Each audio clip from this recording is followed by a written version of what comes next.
காலம் கலிகாலம் ஆகி போச்சுடா அப்படிங்கிற மாதிரி தான் பாத்தீங்க அப்படின்னா ஒரு டிக்கெட் ரிலீஸ் அப்படின்னா நம்ம ஐபிஎல் டிக்கெட் வந்து சேப்பாக்கத்துல ரிலீஸ் ஆச்சு அப்படின்னா 5 லட்சம் பேர்ல இருந்து 10 லட்சம் பேர் வந்து மோதுவாங்க டிக்கெட்டுக்கு. இன்னைக்கு காலையில டிக்கெட் ஓபன் ஆச்சு, ஒரு காக்கா கூட இல்லைங்க. ஒரு 20,000 பேரோ 25,000 பேரோ தாங்க முட்டி மோதிட்டு இருந்தாங்க, ஒண்ணுமே இல்லைங்க.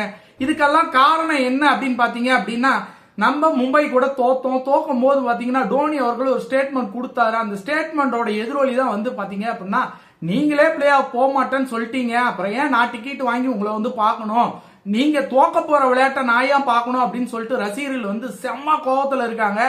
இது வந்து நியாயமான கோபமா அப்படின்னு பாத்தீங்கன்னா 100% காசு கொடுத்து நான் வந்து உன்னை வந்து ஆடியன்ஸா வந்து உங்களை விளையாட்டை பாக்குறேன் அப்படின்னா அந்த இடத்துல வந்து எனக்கு ஒரு வெற்றி கொண்டாட்டம் இருக்கணும். மற்ற டீமோட என் டீம் நல்லா விளையாடுதுங்கிறத கெத்தா சொல்லிக்கிறது தான் எல்லா ரசிகரும் எல்லா சிஎஸ்கே ரசிகர்களும் ஆசைப்படுவாங்க.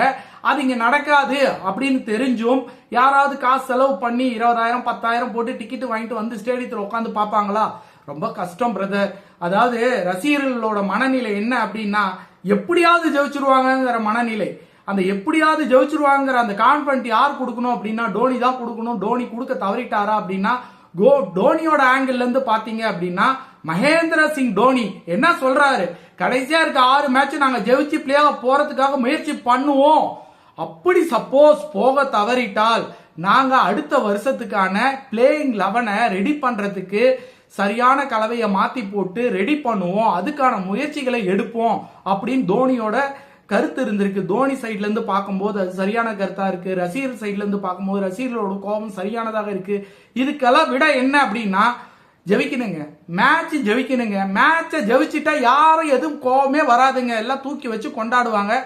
வெயிட் பண்ணி பார்ப்போம்.